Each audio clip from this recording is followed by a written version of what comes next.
네, 시간이 되었습니다. 우리 다 같이 찬송가 204장 함께 찬양하시겠습니다.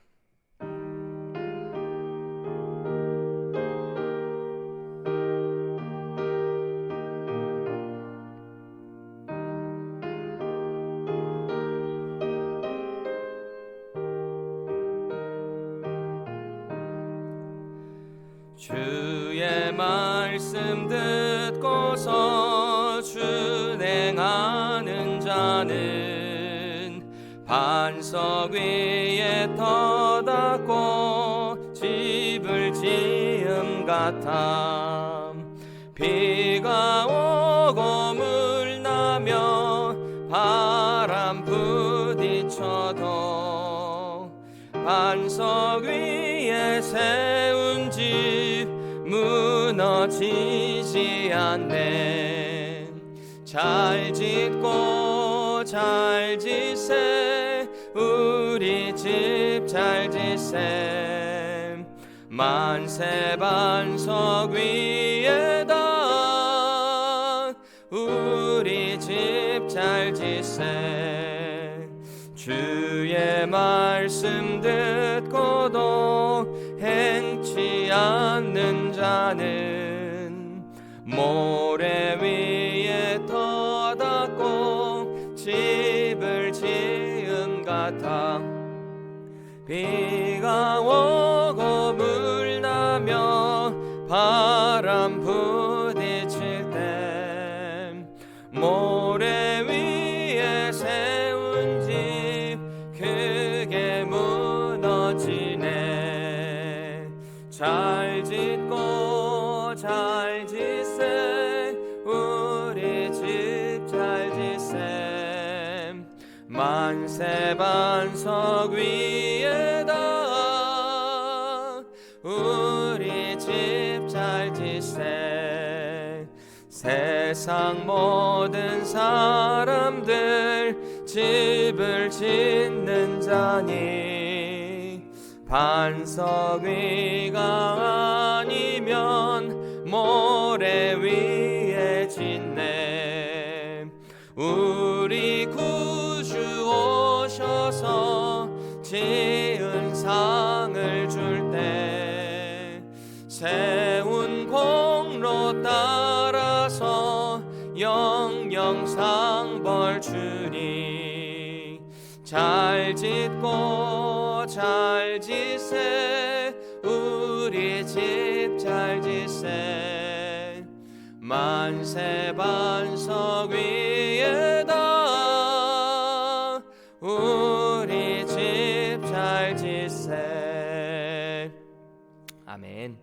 기도하시겠습니다. 하나님, 우리 입술로 고백한 것처럼 우리의 삶에 집을 짓는 것은 하나님의 거룩하신 말씀인 줄 믿습니다. 우리 인생 가운데 여러 가지 어려움이 있고 또 갈등이 있고 우리가 결정해야 될 그 일을 맞닥뜨리게 될 때 오직 하나님의 말씀 가운데 나가게 하시고 말씀으로 승리하며 말씀으로 든든한 반석 위에 집을 잘 세워갈 수 있는 우리 모두 되게 하여 주시옵소서. 예수님의 이름으로 간절히 기도합니다. 아멘. 반갑습니다. 네, 오늘은 화요일 새벽으로 기준을 해서 제가 일찍 모여가지고 예배를 드리고 있는데요. 특별히 이번 주는 너무 날씨도 춥고 길 상황도 좋지 않기 때문에 미리 녹화를 해서 예배를 드리도록 하겠습니다. 그리고 오늘은 특별히 화요일은 유치부 담당하시는 김호재 전도사님 말씀 전하시는 날인데요. 금요일 저랑 바꿔서 이번 주만 그렇게 진행하도록 하겠습니다. 오늘 하나님께서 주시는 말씀 함께 보실까요? 마태복음 14장 1절부터 12절까지입니다. 마태복음 14장 1절로 12절 한 절씩 교독하겠습니다. 그때의 분봉왕 헤롯이 예수의 소문을 듣고 그 신하들에게 이르되 이는 침례 요한이라. 그가 죽은 자 가운데서 살아났으니 그러므로 이런 능력이 그 속에서 역사하는도다 하더라. 전에 헤롯이 그 동생 빌립의 아내 헤로디아의 일로 요한을 잡아 결박하여 옥에 가두었으니 이는 요한이 헤롯에게 말하되 당신이 그 여자를 차지한 것이 옳지 않다 하였음이라. 헤롯이 요한을 죽이려 하되 무리가 그를 선지자로 여김으로 그들을 두려워하더니 마침 헤롯의 생일이 되어 헤로디아의 딸이 연석 가운데서 춤을 추어 헤롯을 기쁘게 하니 헤롯이 맹세로 그에게 무엇이든지 달라는 대로 주겠다고 약속하거늘 그가 제 어머니의 시킴을 듣고 이르되 침례 요한의 머리를 소반에 얹어 여기서 내게 주소서 하니 왕이 근심하나 자기가 맹세한 것과 그 함께 앉은 사람들 때문에 주라 명하고 사람을 보내어 옥에서 요한의 목을 베어 그 머리를 소반에 얹어서 그 소녀에게 주니 그가 자기 어머니에게로 가져가니라. 요한의 제자들이 와서 시체를 가져다가 장사하고 가서 예수께 아뢰니라. 아멘. 여러분, 오늘 말씀은 이 갈릴리 지역을 다스리던 이 헤롯 안티파스의 그 잔인한 그 죄악상을 고발하면서 동시에 예수님의 사역이 이 갈릴리 지역을 벗어나서 더 많이 확장될 것을 암시하고 있는 내용입니다. 본문 1절 말씀을 다시 한번 보시면 그때에로 시작하고 있어요. 그때에. 이 그때는 과연 어떤 때일까요? 그때는 예수님이 갈릴리에서 많은 능력으로 그 지역에서 사역을 역사를 나타내셨음에도 불구하고 이 고향 사람들의 선입견 때문에 예수님을 배척했던 바로 그때인 것입니다. 이 그때는 이스라엘 북쪽에 있는 갈릴리와 베레아 지역을 다스리고 있었던 이 헤롯 안티파스가 분봉왕으로 그 지역을 또 왕으로 다스리던 때죠.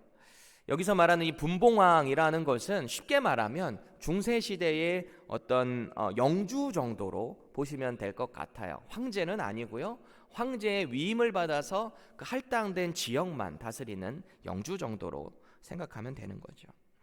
유다의 모든 지역을 다스렸던 이 안티파스의 아버지가 헤롯 대왕이잖아요. 근데 그 아들들 셋이 있었는데 이 대왕이 죽고 나서 아들들에게 황제가 분봉왕으로 관할 지역을 나눠서 다스리게 했던 거죠.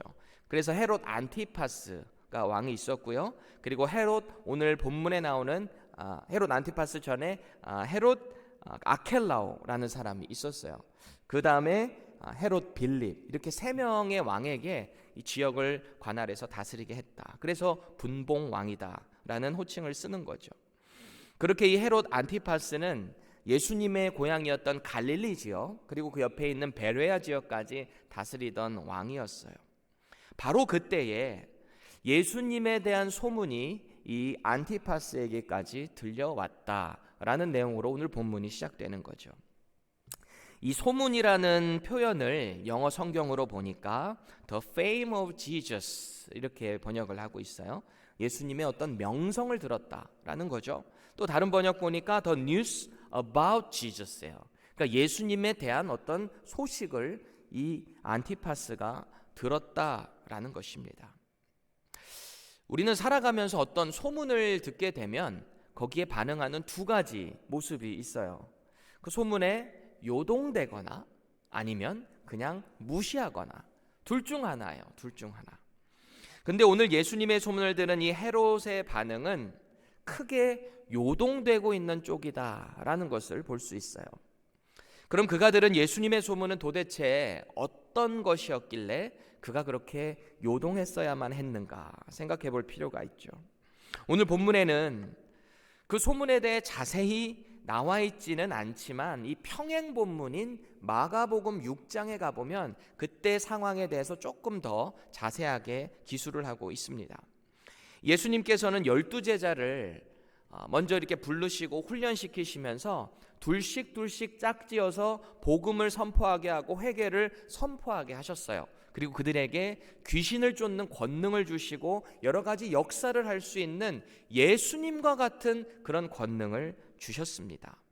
그리고 사역의 현장으로 그들을 둘씩 보내셔서 그들이 예수님이 하셨던 그 사역을 같이 일으키기 시작했어요. 그때 당시에 그 기록을 보니까 마가복음 6장 13절입니다. 많은 귀신을 쫓아내며 많은 병자에게 기름을 발라 고치더라. 그리고 14절이에요.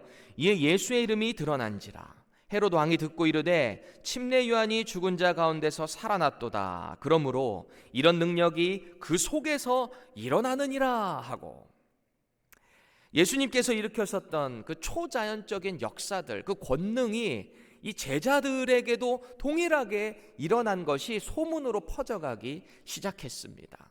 우리가 여기서 주목해 볼 만한 것은 그 소문이 퍼져나니까 어떻게 됐대요? 예수님의 이름이 드러나게 된 것입니다.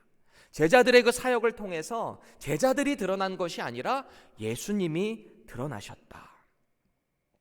예수가 도대체 누구이기에 그런 능력을 가지고 있고 또 그런 엄청난 능력을 전수할 수 있는가에 대한 소문이, 궁금증들이 이렇게 퍼지기 시작했다는 거죠. 그래서 마가복음 6장 15절에 가보니까 어떤 이는 그가 엘리야라 하고 또 어떤 이는 그가 선지자니 옛 선지자 중에 하나와 같다 하되, 그 다음에 이제 헤롯의 반응이에요. 헤롯은 듣고 이르되 내가 목벤 요한 그가 살아났다 하더라. 각자 나름대로 생각하고 있는 그 예수님, 이 사람은 한 이 정도일 거다라고 하는 자기의 생각에 따라 예수님을 보고 있었다라는 것입니다. 사람은 누구나 자기 생각대로 누군가를 보고 평가하기 좋아하죠. 다 그러기 마련이에요.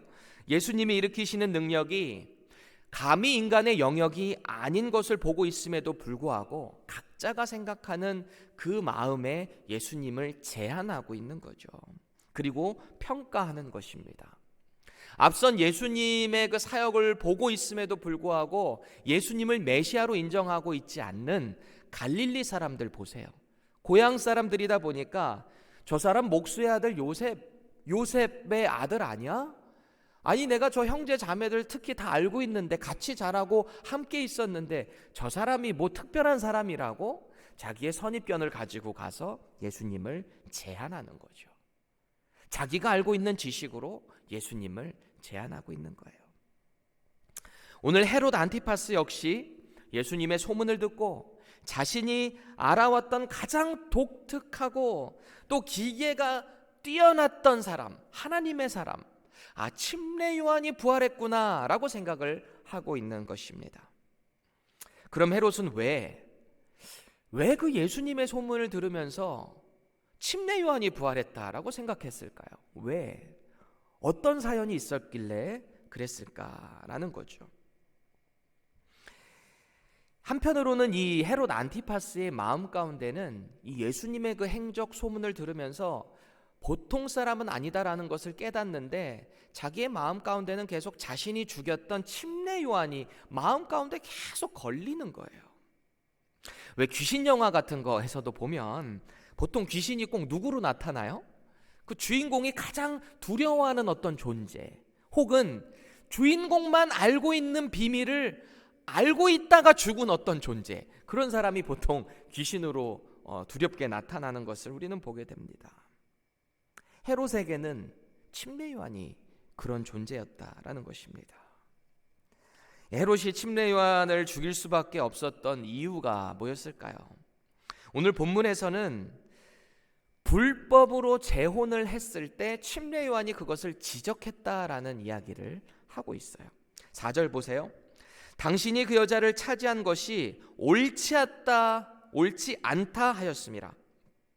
그러자 5절에 헤롯이 요한을 죽이려 하되 무리가 그를 선지자로 여김으로 그들을 두려워하더니, 어떤 여자를 차지했는데 그 차지한 것이 불법이었다는 거예요. 그러니까 그를 죽이고 싶은데 주변 사람들이 그를 선지자로 알고 있기 때문에 두려워서 사람들 때문에 죽이지 못했다라고 기록하고 있습니다.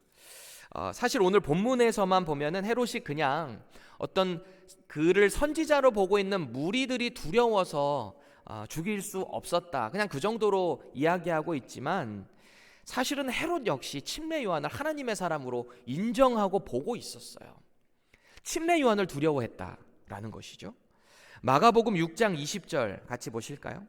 헤롯이 요한을 의롭고 거룩한 사람으로 알고 두려워하여 보호하며 또 그의 말을 들을 때에 크게 번민을 하면서도 달갑게 들음이러라.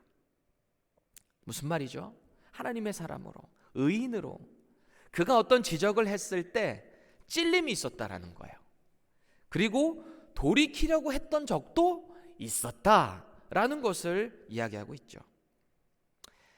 사람은 누구나 자기가 한 행동을 지적하는 사람을 달가워하지 않습니다.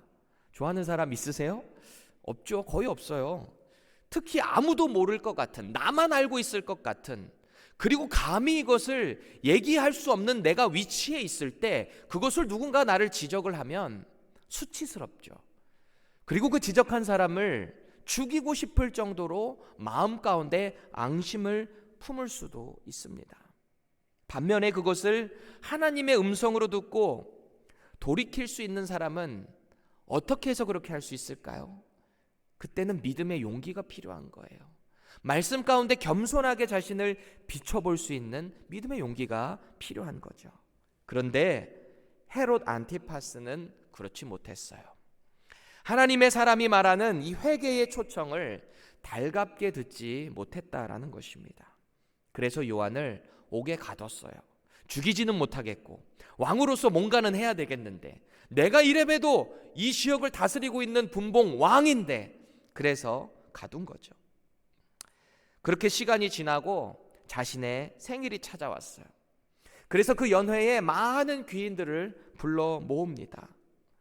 그리고 이 사람이 술에 취했던지 그 상황 가운데 자신이 그렇게 불법함으로 결혼한 헤로디아의 딸 살로메가 와서 춤을 추는 모습을 봤어요. 기분이 얼마나 좋았던지 이 마음 가운데 뭐든지 다 해주고 싶은 거예요. 그래서 이런 망발을 합니다. 마가복음 6장 23절 보세요. 또 맹세하기를 무엇이든지 내게 구하면 내 나라의 절반까지도 주리라 하거늘. 제가 이 말을 왜 망발이다 라고 하냐면, 이 당시에 분봉왕이었잖아요. 분봉왕, 황제는 아니에요. 분봉왕이라는 것은 로마 황제에 의해서 정해진 구역만 관장하는 왕이었어요. 황제의 허락 없이 마음대로 땅을 자기가 줄 수 있는 그런 위치가 아니에요. 그럴 권리도 없고 힘도 없고 지위도 안 되는 사람이에요. 권한이 없어요. 더군다나 하나님의 사람, 하나님의 백성이 있는 유대 땅에서 어떤 누군가를 죽일 때 율법에 의하면 반드시 재판에 데리고 나가야 돼요. 재판도 없이 마음대로 그 자리에서 죽인다? 그 누구도 할 수 없었던 하나님의 법을 어기는 행위가 되는 거죠. 그럼 이 헤롯과 재혼한 헤로디아의 입장을 한번 생각해 볼까요? 남편을 버리고 재혼한 그 자기의 죄를 계속해서 드러내고 있는 침례 요한이 그녀에게 어떻게 다가왔을까요? 얼마나 그 지적을 할 때마다 수치스럽고 뼈가 아팠을까요? 뼈 때리는 이야기를 자꾸 하니까. 이혼하고 재혼한다는 것은 결코 쉬운 일은 아니죠. 그냥 한순간에 마음 먹어서 그렇게 할 수 있는 상황도 아닐 뿐더러 이혼했다 재혼하는 거 쉬운 일 아닙니다. 더군다나 그녀는 이미 헤롯 빌립과 결혼해서 이 딸을 가지고 있는 유부녀였잖아요. 바꿔 말하면 헤롯 안티파스는 자식이 딸린 유부녀, 그것도 자기의 이복 동생인 헤롯 빌립의 가정을 파괴한 그런 큰 죄를 짓고 있었다라는 것입니다. 가족을 도둑질하는 죄를 지었다라는 거죠. 그런 죄에 대한 지적에 그녀의 반응은 어땠을까요? 이 헤로디아의 반응 말이죠. 마가복음 6장을 보면 이 헤롯의 생일 축하 연회는 어떤 사람들이 모였을까? 그것에 대해서 언급을 하고 있는데, 대신들, 천부장들, 그리고 갈릴리의 귀인들이 그 자리에 함께 했다라는 기록을 보게 됩니다. 그 사람들 앞에서 이 춤으로 축하하는 헤로디아의 딸 살로메를 보니까 나라의 반이라고 주겠다고 했는데, 침례 요한 죽이는 정도의 일은 이거는 좀 가능할 수 있겠다라고 이 여인이 생각을 했던 것 같아요. 그러니까 자기의 딸에게 이제 살인을 교사하는 내용이 오늘 본문에도 나오고 있습니다. 그렇게 침례 요한은 감옥에서 생을 마감하게 되는 거죠. 12절 말씀 보세요. 요한의 제자들이 와서 시체를 가져다가 장사하고 가서 예수께 아뢰니라. 이렇게 기록합니다. 이 마태는 이 글을 기록을 하면서 왜 이 요한의 제자들이 이 사실을 예수님께 찾아가서 아뢰다라고 말하고 있을까? 이미 침례 요한은 예수님이 등장하실 때부터 그를 보면서 제자들과 함께 보라 하나님의 어린 양이로다라고 말한 적이 있었어요. 그리고 예수님 이 제자들이 있는 앞에서 침례 요한은 예수님에게 그가 침례를 받으러 나오는 장면을 보고 어떻게 당신께서 제게 나오십니까? 나는 당신의 신을 들 그럴 권한도 없고 그런 능력도 없습니다라고 고백할 정도로의 모습을 제자들에게 침례 요한은 보인 적이 있었어요. 또 누가복음 7장에 가보면 자신의 제자들에게 예수님이 바로 하나님이 보내시겠다라고 하신 그분이 맞냐? 가서 좀 확인 좀 해와라 라고 시킨 적도 있었어요. 아마도 요한의 제자들은 이 헤롯에 의해서 죽은 이 머리가 잘려나간 그 시신을 장사 지낸 뒤에 이 사실을 예수님께 알림과 동시에 이 내용은요, 마치 이들이 이제는 예수님의 제자로 흡수되었다라는 것을 좀 암시하고 있는 듯한 것도 우리는 생각해 볼 수 있어요. 이 역사적인 기록에 의하면은 당시 헤롯 이 안티파스는 유다 인근 나라였던 이 사바티안이라는 나라가 있는데 거기에 왕인 아레타스 그 딸과 원래 결혼을 했었거든요. 이 헤롯 안티파스는. 그런데 이 헤로디아를 보고, 그러니까 헤로디아가 이복 동생인 헤롯 빌립의 와이프였는데 이 여인을 보고 그를 유혹하기 시작한 거죠. 마음을 품었고 유혹했고 결국은 본처를 버리고 여기랑 재혼을 한 거예요. 그러니까 이 본처는 고국으로 돌아갔겠죠. 자기 본국으로. 그렇게 돼서 실제 역사 가운데 유다와 이 나라의 전쟁이 크게 벌어지게 됩니다. 결국 안티파스는 이 전쟁에서 참패를 했다라고 그래요. 그래서 당시 역사가 요세푸스는 이 사건을 기록하면서 당시 유대인들이 생각할 때 이 전쟁에서 참패한 이유가 헤롯 안티파스가 의인이었던 이 침례 요한을 죽였기 때문에 거기에 대한 심판으로 보응한 것이다. 그렇게 생각을 했다라고 기록하고 있어요. 저와 여러분은 오늘 이 헤롯의 행동을 보면서 어떤 생각이 드실까요? 사실 동생의 여자와 또 그 딸을 가로챈다라는 것은 결코 쉬운 일이 아니죠. 한순간에 생각했다고 그 일을 할 수 있는 것은 아니에요. 머리를 얼마나 굴렸겠어요. 그 일을 하려고. 그 죄를 지으려고 얼마나 많은 생각을 했겠어요. 유혹도 했을 것이고 얼마나 많은 공을 들였겠어요. 자기 생각에도 그게 죄인 거는 알고 있었겠죠. 알고 있었겠죠. 그런데 도저히 포기하고 싶지는 않았던 거예요. 아마 헤롯 안티파스는 그런 생각을 했을지도 몰라요. 이번 한 번만 눈 딱 감고 요번만 하자. 요번만 하자. 자꾸 침례 요한이 뭐라고 하니까 이번 한 번만. 그리고 저 침례 요한 그냥 옥에 가뒀다가 나중에 좀 풀어주지. 그렇게 생각했을지도 모르겠어요. 그런데 여러분, 죄가 그렇게 호락호락할까요? 죄는 결코 호락호락하지 않습니다. 오죽하면 야고보 기자는 이렇게 기록해요. 욕심이 잉태한즉 죄를 낳고 죄가 장성한즉 결국에는 사망을 낳는다라고 말을 하고 있는 거죠. 죄는 호락호락한 것이 아니에요. 하나를 내주면 전체를 내줘야 할 때가 반드시 온다라는 것입니다. 이 헤롯의 입장에서 볼 때 그렇게 어렵게 재혼했는데 그 죄를 지적하는 침례 요한의 말이 얼마나 거슬렸겠어요. 밤마다 이 귀에서 맴돌았을지도 모를 것 같아요. 부정하게 동생의 아내를 차지한 것은 옳지 않습니다. 오늘 본문 가운데 옳지 않다, 옳지 않다, 옳지 않다, 옳지 않다. 밤마다 이 귀 가운데 얼마나 맴돌았을까요? 오늘 본문에 나타나는 헤롯에게는 마음속 깊은 곳에 이것에 대한 두려움이 계속 자리 잡고 있었던 것 같아요. 자신의 죄를 지적하는 침례 요한은 죽이고 싶지만 그가 의인인 것을 알기에 그의 말을 두려워했어요. 그의 말 자체를 두려워했다는 거예요. 또 요한이 자꾸 죄를 지적하니까 수치스럽고 너무 화도 나서 그를 죽이고 싶은데 주변 사람들이 그를 의인으로 알고 하나님의 사람으로 선지자로 알고 있기 때문에 그를 또 죽일 수가 없어요. 왜요? 주변 사람들이 두려워서. 그런데 이 두려운 마음을 다 극복하고 침례 요한을 죽였던 그 동기가 어디서 왔습니까?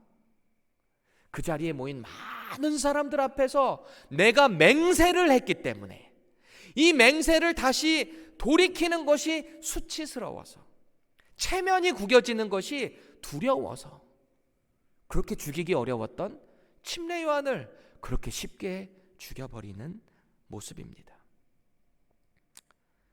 저와 여러분들 가운데는 어떤 두려움이 있나요? 과거에는 어떤 두려움 때문에 하나님의 말씀을 진리로 받아들이지 못하고 거스릴 수밖에 없었나요? 혹은 현재는 어떤 말씀에 즉각적으로 반응하지 못하고 계속 주저앉아 있습니까? 어떤 두려움 때문인가요? 오늘 헤롯은 이 한 가지를 분명히 알았어야만 했습니다.